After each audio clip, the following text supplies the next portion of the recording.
vous savez, vous connaissez l'adage qui dit ne dis jamais Fontaine, je ne boirai pas de ton eau. Eh bien, moi je l'ai dit et j'ai bu l'eau. C'est-à-dire que je m'étais promis de ne pas faire un troisième livre et le voici qui est sorti.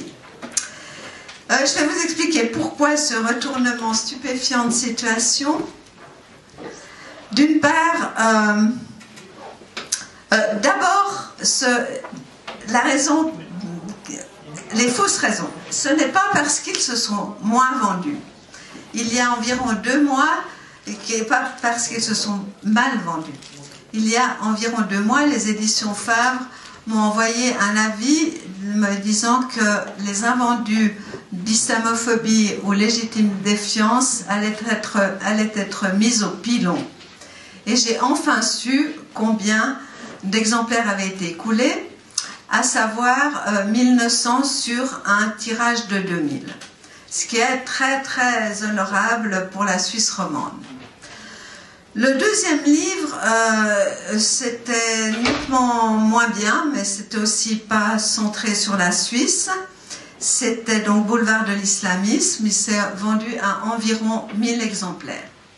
Résultat moyen, et malgré tout, Ksenia a accepté de publier le troisième, Slobodan Despot, ce dont je lui suis très reconnaissante, car aucun autre éditeur, bon, Favre ne l'aurait pas fait pour une raison qu'il m'a précisée, mais peut-être que c'est la bonne. En tout cas, aucun autre éditeur n'aurait publié un tel livre, car comme les libraires d'ailleurs, les éditeurs sont des gens très bien pensés, bien pensants dans la ligne, et je pense qu'ils ont plutôt caché mes livres lorsqu'ils sont parus que mis en évidence. En tout cas, c'est ce qu'un certain nombre d'acheteurs m'ont dit. Pourquoi est-ce que je ne voulais pas en publier un troisième? Moi, je vous dis franchement que je trouve que les 2 premiers sont excellents. Donc, c'est pas non plus pour cette raison, ce genre de raison, que je ne voulais pas en publier un troisième. C'était parce que, d'une part, je suis un peu déprimée quand je vois à quel point les gens lisent peu, beaucoup ne lisent pas, et en fait, Internet a vraiment beaucoup remplacé la lecture. Même de nos rangs aussi. Je pensais aussi, et c'était la deuxième raison, que je n'avais rien à dire d'original sur ce sujet de l'islam. Pourquoi est-ce que j'ai changé d'avis? Pour 2 raisons. La première, c'est pour me faire plaisir. J'ai écrit près de 300 articles dans mon blog de la Tribune de Genève, et beaucoup m'ont demandé passablement de recherche, de recoupement, et ont donné un certain nombre d'informations assez originales. Donc, je trouvais un peu déprimant de me dire que vous lisiez peut-être parfois ces articles distraitement et qu'ils passaient immédiatement dans les poubelles de l'histoire. La deuxième raison, c'est qu'en fait, sur la Suisse, il n'y a pratiquement rien qui paraît et qui partage notre analyse, notre approche. J'ai de la peine, à part Sami Aldib, qui est quand même un peu centré sur les textes originels eux-mêmes et les exégètes depuis 1000 ans de tous ces textes.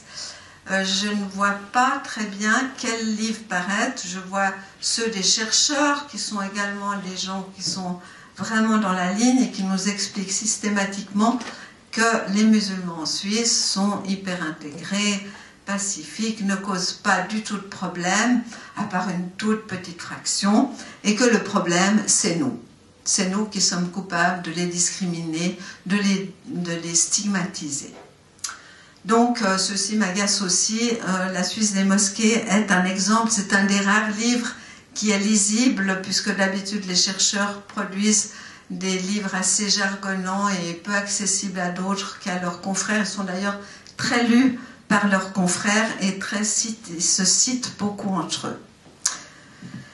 Donc, Donc voilà, je me suis dit que j'avais quand même quelque chose à apporter sur la Suisse.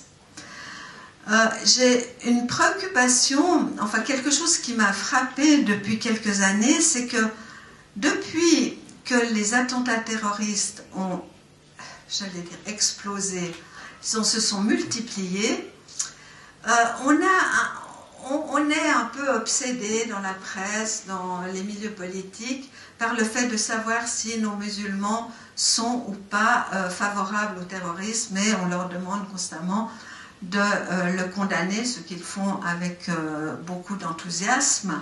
Et moi, je dois dire que, contrairement à certains d'entre vous, je pense pas qu'il y ait beaucoup de musulmans en Suisse qui soient favorables au terrorisme.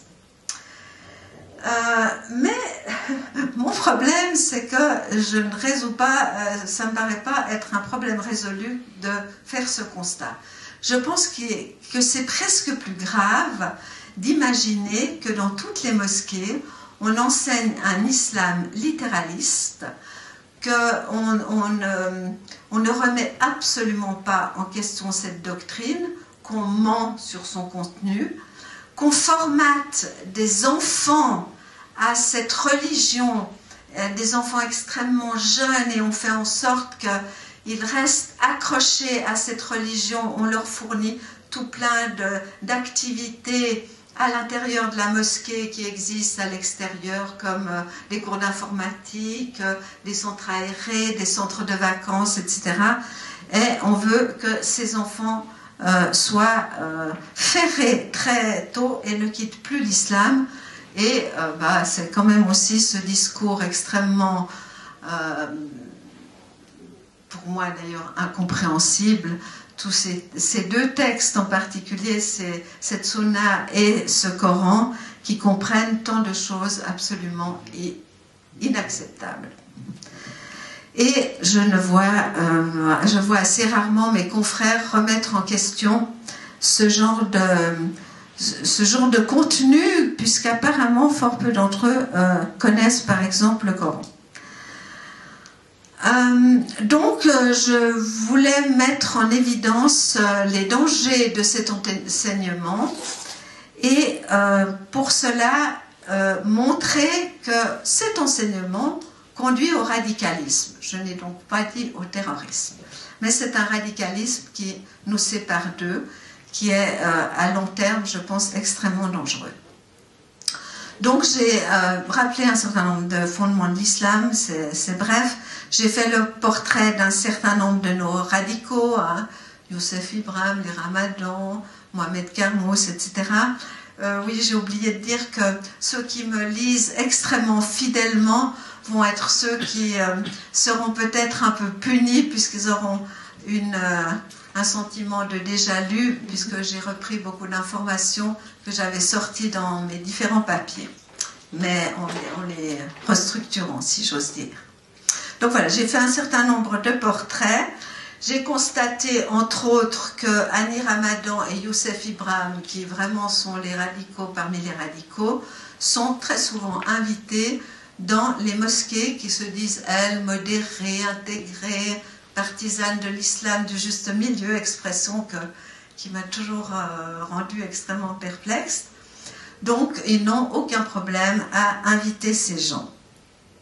Et d'ailleurs, ils se retrouvent souvent dans des manifestations où vous avez les pires radicaux même du Moyen-Orient, enfin j'en ai surtout un exemple, et puis Pascal Gemperli de l'UVAM du canton de Vaud, qu'on considère comme le plus intégré des intégrés. Mais quand il s'agit de faire avancer l'islam, tout ce beau monde se retrouve dans l'harmonie.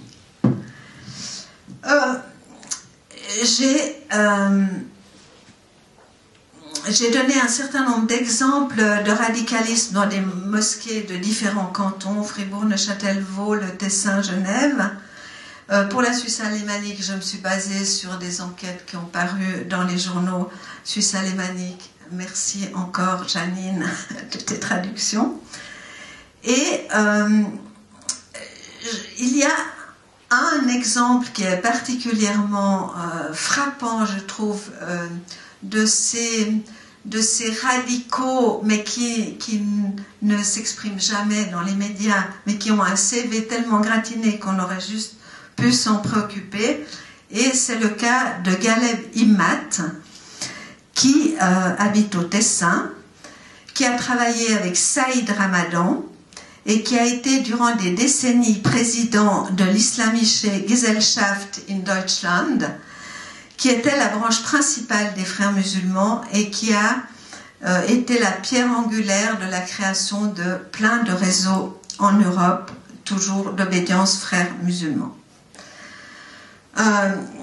Quand Immat a eu quelques ennuis après le 11 septembre, qu'il a été placé sur des listes de gens soupçonnés du terrorisme par les Américains, il s'est dit que ça sentait un peu le roussi, il a quitté l'Allemagne et il est venu dans la paisible Helvétie où personne ne s'est préoccupé de qui on accueillait. Il a d'ailleurs, assez vite, il est devenu président d'une des deux principales associations islamiques du Tessin. Il a pu faire partie d'une association humanitaire qui était liée au Koweït, qui comprenait parmi ses membres aussi Al-Qaradawi. Donc vous savez que c'est l'idéologue fanatique du sunnisme, respecté dans le monde entier par de fort nombreux musulmans. Et frères musulmans en particulier. Il y a eu, il n'y a pas si longtemps, une délégation de socialistes qui a été invitée dans cette association présidée par Galeb Immat et qui a été absolument charmée par les propos qu'elle y a entendus, au point qu'en sortant, les socialistes se sont prononcés, enfin ont annoncé leur soutien à la création d'un nouveau lieu de culte pour cette association. Contrairement à ce que certaines personnes m'ont dit, est-ce que tu allais faire des reportages dans les mosquées? Non, je ne suis pas allée en reportage, je ne crois pas que j'y aurais été très bien accueillie. Et à vrai dire, les discours qui sont faits aux non-musulmans dans ces mosquées, je les lis tous les jours dans la presse. Donc non, je ne suis pas allée faire de reportage, j'ai récolté un certain nombre d'indices. Une de mes sources, ce sont les registres du commerce. Elles indiquent qui fait partie du conseil de fondation ou du comité d'une association. Enfin, elles indiquent parfois. Il faut savoir qu'une mosquée est toujours gérée, ou pratiquement toujours gérée, soit par une fondation, le plus rarement, soit par une association, c'est la grande majorité. Alors, j'ai découvert, par exemple, en regardant la composition du conseil de fondation de la mosquée du roi Faisal, qui était liée à l'affaire de Terville, dont vous vous souvenez peut-être, l'affaire des deux adolescents qui ne serraient pas la main de leur enseignante. En regardant ce conseil de fondation, il signe son idéologie, puisque le roi Faisal était un célèbre roi d'Arabie Saoudite. Dans le conseil, il y a une majorité de Saoudiens. Et je découvre que parmi les deux autres membres figure l'apôtre suisse de l'islam progressiste, pacifique, tolérant, Hafid Ouardiri, qui apparemment a de la peine à couper les liens avec ses anciens amis, puisqu'il a été longtemps aussi porte-parole de la mosquée wahhabite de Genève. Et je passe à celle-ci. Comment repérer le radicalisme de ce genre de mosquée? Alors on a évidemment l'affaire des deux jeunes qui sont partis en Syrie et qui fréquentaient cette mosquée, mais j'en parle déjà dans Islamophobie ou Légitime défiance, il y a passablement d'autres signes qui indiquent quel type d'islam elle enseigne. Déjà, l'Arabie Saoudite l'a construite, elle la finance même indirectement par des biens qu'elle a achetés pour cette mosquée, des biens immobiliers notamment. Mais on ne cesse de nous dire mais non, mais le wahhabisme, c'est pas du tout l'idéologie qu'on enseigne là, on n'a rien à voir avec eux.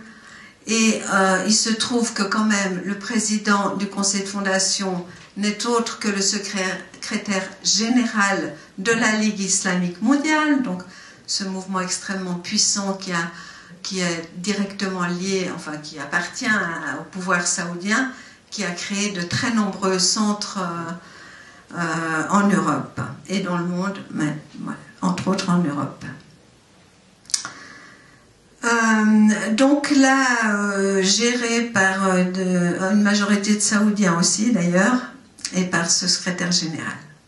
D'ailleurs, ce secrétaire général était présent, c'était Al-Turki, il a changé depuis parce qu'il était extrêmement âgé, mais il y a 3-4 ans, il avait organisé un séminaire à cette grande mosquée, et c'est assez drôle de voir le résumé qui est sur le site de cette mosquée de Genève, et où on fait 1000 révérences aux serviteurs des 2 saintes mosquées, c'est-à-dire le roi d'Arabie Saoudite, au début et à la fin du séminaire, et on termine les travaux par des recommandations, donc bien entendu la volonté d'œuvrer à limiter la liberté d'expression à propos de l'islam.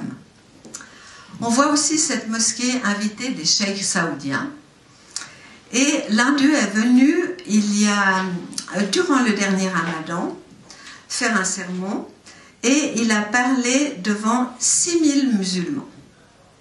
Évidemment qu'il n'a pas expliqué ce qu'était son régime et fait la propagande pour le régime d'Arabie Saoudite. Je viens de lire, outre les décapitations, le fouet, l'absence de droits des femmes, je viens de lire qu'en 2010 encore, un homme a perdu un œil à cause d'une agression, et on l'a fait choisir, selon la législation musulmane, entre le pardon ou l'argent, je ne sais plus, ou demander qu'un chirurgien enlève un œil à celui qui l'avait agressé. Je ne sais pas ce qu'il a choisi, mais toujours est-il qu'en 2010, ça s'est passé. Je crois même que c'est simplement Wikipédia qui raconte ça.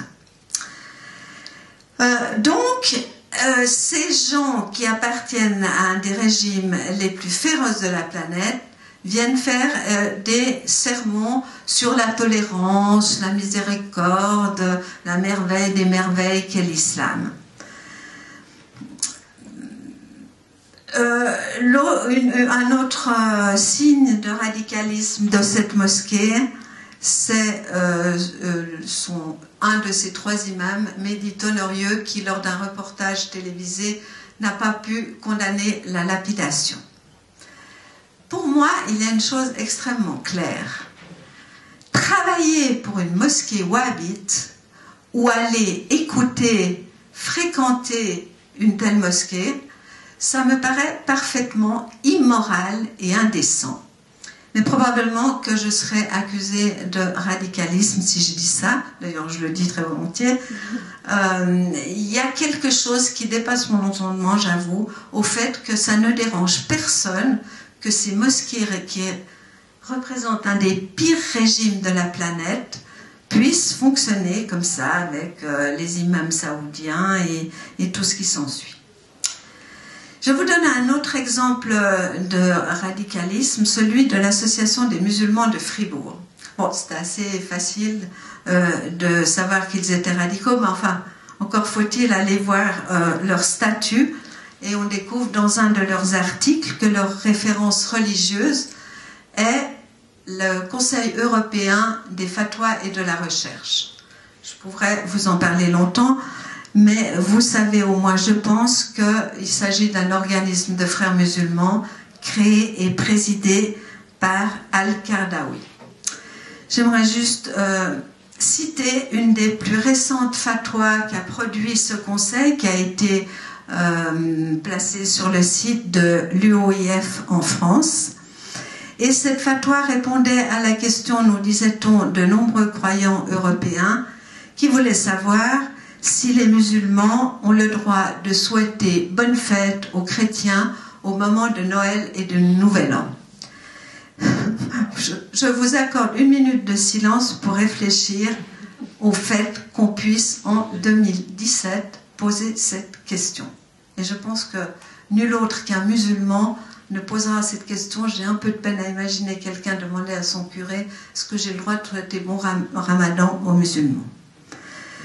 Et je pense que quand même ce lien avec toutes ces persécutions, ces meurtres qu'il y a actuellement dans tant de pays musulmans, Moyen-Orient, Pakistan, etc., il y a quelque chose avec ce rejet éternel des minorités en général, enfin des non-musulmans en général et des chrétiens en particulier.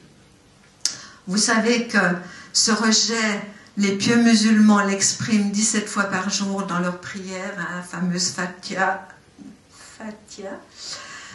dans laquelle il est dit que le musulman prie Allah de le maintenir sur la voie droite et ne pas le conduire vers les égarés et ceux qui ont encouru la colère de Dieu, égarés étant les chrétiens, ceux qui ont encore couru la colère étant les juifs.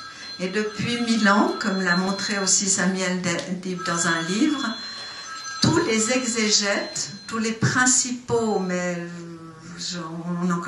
on connaît très peu d'exceptions, disent qu'il s'agit effectivement des chrétiens et des juifs. Personnellement, je trouve faux. Alain Jean Marais a envoyé le livre de Samuel Aldeb consacré à cette Fatiha à tous les députés de Suisse, aux conseillers d'État, et rien ne se passe. Et pas un journaliste non plus ne pose une question à ce propos à des interlocuteurs musulmans.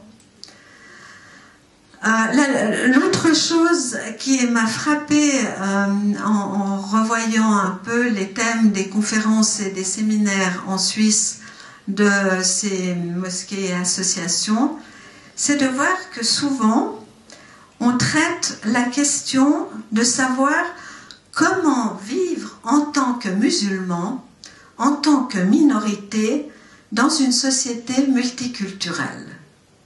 Donc, il y a certainement de nombreux participants de la 2e, voire de la 3e génération qui ne savent pas, qui ont besoin de savoir comment on peut vivre avec nous, en résumé. Et pour moi, c'est aussi un signe que les musulmans n'arrivent pas à intégrer, si j'ose dire, cette idée qu'ils ne sont qu'une religion parmi d'autres et, ma foi, hélas pour eux, pas vraiment la plus belle.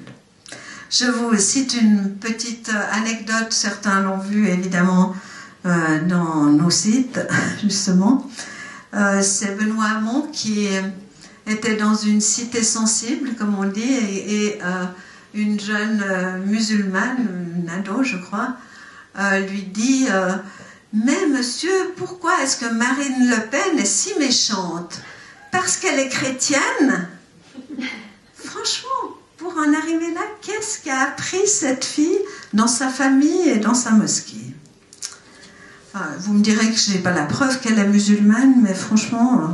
bon. Cette association des musulmans de Fribourg a un imam qui ne parle pas français. Bon, c'est pas franchement un signe de radicalisme, mais il fait partie de l'Union mondiale des savants musulmans qui est présidée par l'éternel Al-Karnaoui. Et puis, c'est sur le site de cette association que j'ai trouvé un texte qui détaillait les règles à appliquer durant le ramadan. Je vous cite 2 exemples de phrases qui laissent également très perplexes. L'une qui dit, à propos des personnes qui sont dispensées de jeûne, les femmes enceintes, les malades, etc., on trouve, je cite, « le combattant dans la voie de Dieu qui verrait sa combativité diminuée par le jeûne ». Donc, est-ce qu'ils font allusion à ces combattants du Moyen-Orient qu'il vaut mieux ne pas priver de nourriture puisqu'ils se battent? Enfin, moi, je ne pense pas qu'ils pensaient à quelque chose, je pense juste que cette religion est tellement...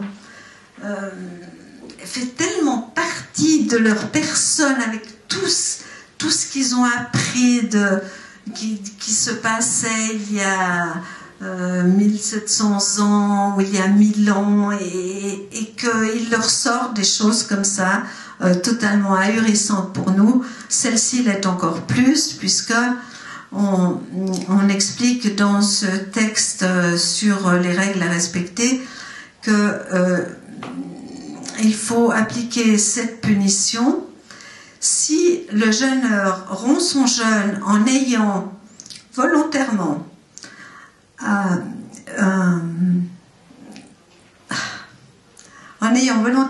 rapport avec son épouse, il devra libérer un captif. Alors je ne sais pas si les musulmans ont encore quelques captifs dans leur cave, mais franchement, ça laisse pantois. Ce qui est caractéristique et que l'on voit dans ce texte, c'est la minutie avec laquelle les docteurs de la loi, les oulémas, les fabricants de fatwa décrivent les rites à accomplir. Par exemple, on explique que, toujours dans ce texte, qu'il est interdit d'absorber par voie orale un médicament. Mais que si c'est un médicament pris par injection intraveineuse, etc., oui, là, c'est autorisé. On leur explique qu'il est formellement déconseillé de se faire vomir. Je n'ai pas très bien compris, mais j'ai retrouvé ça partout. De mâcher du chewing-gum dans la crainte qu'une partie pourrait glisser dans l'estomac. D'exagérer le rinçage de la bouche lors des ablutions. Et ce n'était pas dans le texte, mais c'est extrêmement respecté. Les femmes qui ont leurs règles doivent interrompre impérativement leur jeûne, qu'elles devront rattraper plus tard, ce qu'elles doivent faire d'ailleurs chaque mois. Donc rattraper les prières chaque mois. Donc, ce sujet du jeûne me permet d'en venir à un chapitre de mon livre que j'ai intitulé « Une religion baroque », dans le sens de extravagant, bizarre, et c'est vraiment le sentiment qu'elle me fait. Et ce chapitre traite justement de la multiplication des rites que veulent accomplir aujourd'hui une fraction de plus en plus grande de musulmans, et en particulier les jeunes. De nombre d'entre eux en rajoutent lorsqu'on leur dit ça c'est interdit, en sollicitant des sites ou leur imam en disant mais si je fais ça durant le jeûne, si je fais ça dans telle situation, est-ce que j'ai le droit, est-ce que j'ai pas le droit, ça devient quelque chose d'un peu fou. Et c'est quelque chose qui crée beaucoup d'anxiété chez ces gens puisqu'ils ont toujours peur de faire le pas de côté qui va les faire tomber dans un péché. Et puisque leur religion et leurs prophètes sont sublimes, un terme qu'on trouve souvent dans leurs textes, ils trouvent tout naturel que nous fassions place à tous ces rites qu'ils voudraient pratiquer lorsqu'ils se font dans l'espace public ou dans les entreprises, etc. Et ce que je traite dans ce chapitre, je l'ai retrouvé à la puissance 1000 dans un livre de Florence Bergeau-Blaclair intitulé « Le marché halal, invention d'une tradition ». Moi, j'ai parlé du djihad culturel dans ce livre. Elle parle, et eux parlent, les musulmans, du djihad économique. Et ce djihad-là, nous n'en voyons rien, ni dans nos médias mainstream, ni dans les médias alternatifs, ou alors assez rarement. Et c'est, à mon avis, l'un des plus menaçants qui soit. Depuis des siècles, les musulmans respectaient l'interdit du porc, mais même l'abattage rituel est exigé surtout dans les cérémonies et dans les fêtes. Et ils se référaient souvent, enfin leur docteur de la loi, à ce verset qui dit « Vous est permis la nourriture des gens, vous est permise la nourriture des gens qui leur est permise ».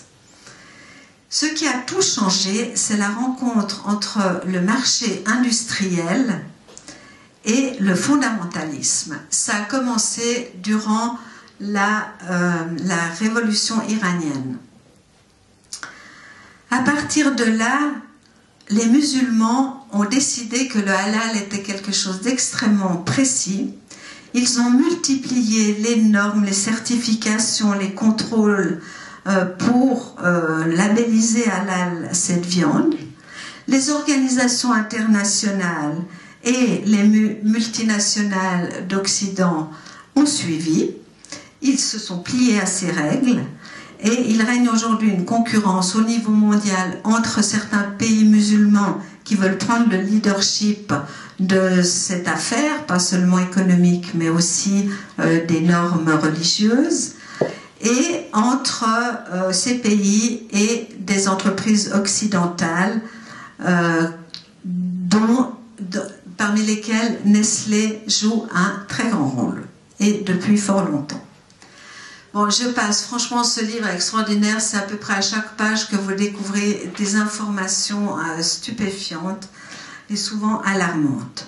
Aujourd'hui, on a deux modèles qui coexistent. Pour l'un, les produits halal peuvent être fabriqués par des non-musulmans s'ils respectent ces fameuses normes, certifications, etc. Et pour l'autre, avec des agents hyperactifs, qui est encore minoritaire, mais on ne sait plus pour combien de temps, pour eux, la production tout entière doit être aux mains des musulmans. Et ce n'est pas que la question de l'abattage rituel de la viande, puisque de plus en plus, d'innombrables produits sont labellisés halal, à savoir, non pas seulement la viande, mais tous les produits alimentaires, les cosmétiques halal, les voyages halal, le tourisme halal, la mode halal, enfin, peu à peu, tout l'environnement du musulman peut être halal.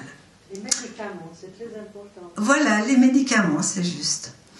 Et ça signifie que peu à peu, c'est, entre autres, ces musulmans qui vivent déjà dans des enclaves dans nos sociétés pourront vivre quasiment en autarcie en ne consommant que ce qui provient, ce qui est labellisé loi islamique.